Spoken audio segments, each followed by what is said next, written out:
बदलण्याची गरज आहे. आपलं जीवन एक अपघात नसावं. जीवनातील अनेक गोष्टी अनपेक्षित असतात.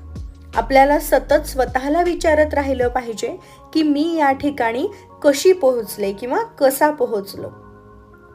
मग उत्तरामध्ये आपल्याला हे कळेल की प्रत्येक वाईट परिस्थितीतून आपण काहीतरी शिकत शिकत इथपर्यंत पोहोचलेलो आहोत. जर इतरांनी आपल्याला त्रास दिला नसता तर आपण इथपर्यंत पोहोचलोच नसतो. जर आज एखादी गोष्ट करताना आनंद वाटत नसेल तर मग ते सोडून मी दुसरं काय करणार आहे, मला कशाचा आनंद वाटेल, काय केल्याने मला आनंद होईल याचा विचार जरी आपण कुठे करतोय. आणि तो विचार करणं म्हणजेच तर फोकस हलवणं ना.